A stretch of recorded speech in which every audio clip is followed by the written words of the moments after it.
Haiti, pronounced Haiti, also called Haiti District, is the historic African-American community that is now part of the city of Durham, North Carolina.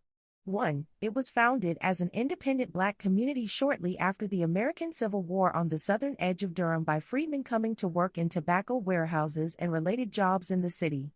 By the early decades of the 20th century, African Americans owned and operated more than 200 businesses, which were located along Fayetteville, Pettigrew, and Pine Streets, the boundaries of Haiti. The neighborhood continued to develop during the late 19th and early 20th centuries, through years of racial segregation imposed by white politicians in the state legislature, following the Reconstruction era in the South. With black-owned businesses and services, a library, a hotel, a theater, and a hospital, the community became self-sufficient.